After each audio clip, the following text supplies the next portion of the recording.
Coming up on Mountain News this morning, a Franklin County judge denied a motion that would have kept new state school board members from being sworn in. And as the WYMT Food City Mountain Classic continues, we are profiling the 3 winners of the Ralph Gabbard Memorial Broadcasting Scholarship. Plus, one Louisville teenager's story has secured a generous donation to help the Humane Society that holds a special place in his heart. Dedicated to Eastern and Southern Kentucky, this is WYMT Mountain News This Morning.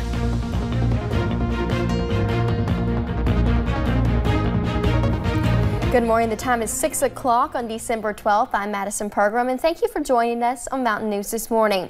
And on this Thursday morning, it's a more calm morning. Let's go to Brandon Robinson. Brandon, people need their jackets, but they don't need the rain gear, their winter boots and gloves and scarves and all that stuff. They need the gloves and scarves because it is still cold this morning. But yeah, the rest of that, you're exactly right. And I tell you, it's one of those, I'm going to have to look up some more adjectives to describe today. As you know, we've been using calm and quiet, but not active, I guess is a good way to put it. So we're looking at the Whitesburg camera this morning downtown there. The moon shining high in the sky, the last full moon of the decade. Our weather spotter, Mary Reed Runyon, actually mentioned that in a tweet last night. I was like, I guess it is, because it's, you know, last full moon of the December, and it's the last of the decade there. But you see a quiet start to the day in Whitesburg this morning. Some fog. Be careful that some of those valley locations down in the Cumberland Valley, Harlan and Middlesboro seeing some of that. And Middlesboro is less than 1 mile visibility this morning. So saw some of that on my way to work coming through around the Carr Creek Lake area, so just be careful of that as well. Temperature is 25 Hazard, Pikeville, Logan, Williamsburg as well, also Harlan 24 in London, 21 Jonesville, 20 Monticello and Irvin, 19 now in Ashland. 49 today, sunshine this morning, and it's going to be a nice day. We're just going to add a few more clouds in the afternoon hours ahead of that next system that's going to affect us. Rain chances return as early as tomorrow, and then we could see more cold as we head into next week. I'll talk more about that here in a little bit. Madison. Thank you, Brandon. Well, yesterday, a Franklin County judge denied a motion that would have kept new school board members from being sworn in this morning. Tuesday, Governor Andy Beshear announced the reorganization of the State Board of Education, adding 11 new members. A lawsuit filed by nearly all of the outgoing members argued the new governor did not have the authority to remove them. Hillary Thornton explains the details of the lawsuit. Well, this has all been happening at an extremely fast pace. Word of the lawsuit coming out just minutes after the executive order was announced. Then this morning, the new board members announcing they had called a special meeting for tomorrow. And then just after that, there was word that the lawsuit would get in front of a judge. I reorganized the State Board of Education and appointed new members who support public education. Not long after new Governor Andy Beshear announcing that action through executive order, the members of the board removed through that action, announcing a lawsuit against the governor. That lawsuit in front of a judge this afternoon. The former members seeking temporary relief or an injunction quickly because the newly appointed members called a special meeting for tomorrow morning at 10 o'clock. On their agenda, an executive session for discussions possibly leading to the dismissal of Commissioner Wayne Lewis. Irreparable harm and obviously very immediate. Reorganization. Meanwhile, counsel for Governor Beshear relying on a recent case that was a win for former Governor Matt Bevin. That happening when judges agreed that he had authority to dissolve and remake the state's Education Professional Standards Board. As here, the governor lawfully exercised his power under KRS 12028. Those filing the lawsuit disagreeing, saying it does not apply in this situation because there is state laws that say members of this board cannot be removed without cause. That case that they're relying on did not deal with a for-cause issue. Ultimately, though, the judge agreeing with the governor's side just an hour or so after hearing arguments in court, issuing an opinion denying the request.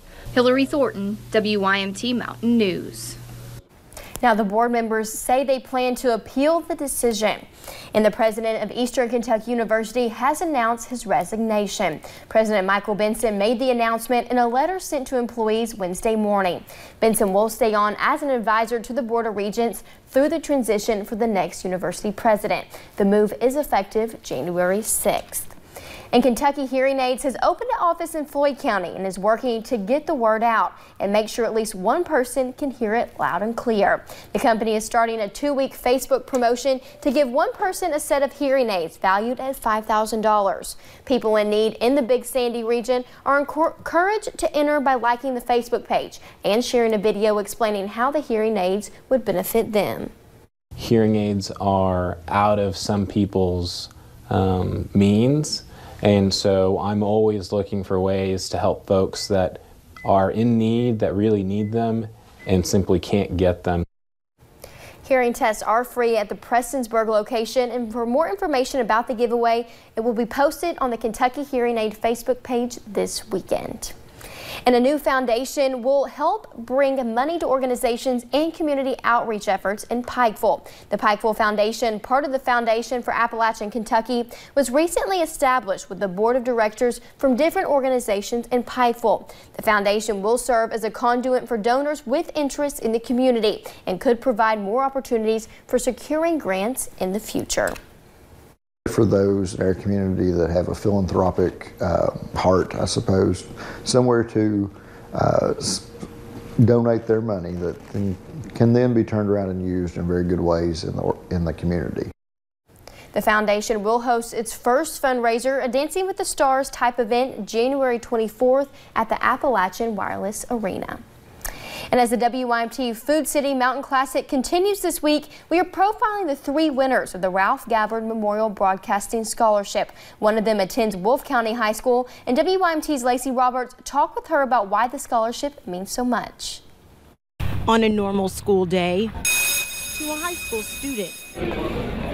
Class begins here at Wolfe County High School, but for senior Erica Mattingly, they begin on a college campus. She is a member of ECA, Early College Academy. You become a college student. You take real college classes and you can earn an associate's degree, which is what I'll be earning in April. She then can begin her career path right away. I'd really like to be a pharmaceutical sales representative. While working a full-time job, she finds time to tutor and volunteer, and her love for books keeps her in the library. I love to read, I love to write, love movies. I'm a movie fanatic. Her favorite, Perks of Being a Wallflower, because of the message. No matter how bad things get, you've got to keep going, you've got to keep fighting. That message is one she applies to herself whenever facing a difficult situation.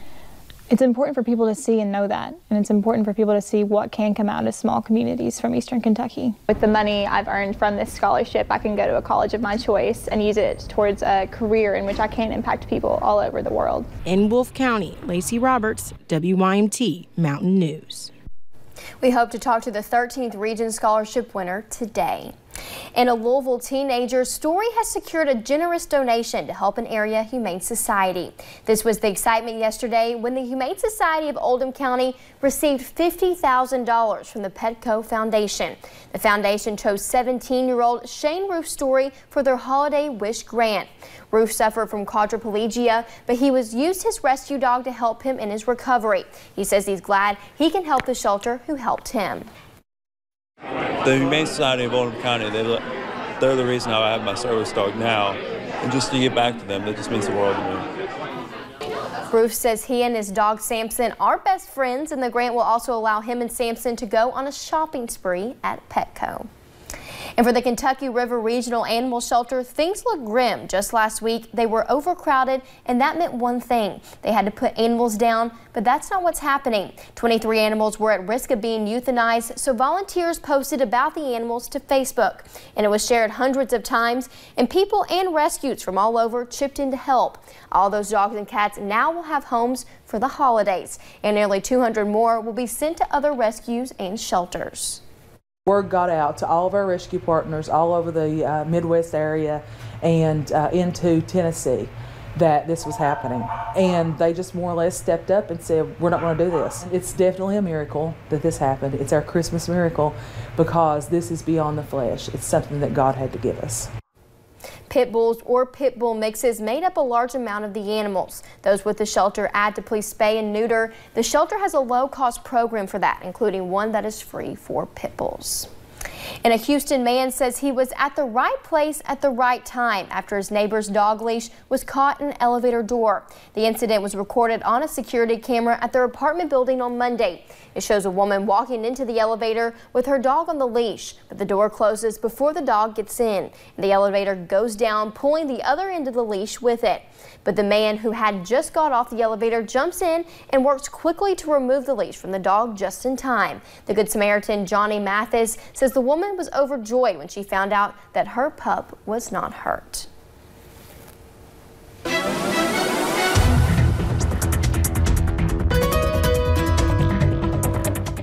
Forecast this morning, mainly cloud free. We're seeing that on the satellite and radar loop. You can see the last 6 hours have been just a few little clouds, high clouds around. The moon has been shining bright over our old Kentucky home this morning. We're going to continue to see that for a little while longer before the sun climbs in the sky. Some visibility issues, so a little less than a mile there at Middlesboro, less than a half mile actually. 4 miles at Harlan, 8 miles at Logan, and that's valley fog this morning, so just be careful. Make sure you give yourself time to scrape those cars off or warm them up at least, because we are seeing temperatures in the 20s pretty much region-wide, with the exception of Ashland at 19 and Jackson at 30. Some of those ridges just a touch warmer, as they always are this time of the year. But also, it is one of those days you have to kind of keep an eye on some of the slick spots possible on the roads this morning.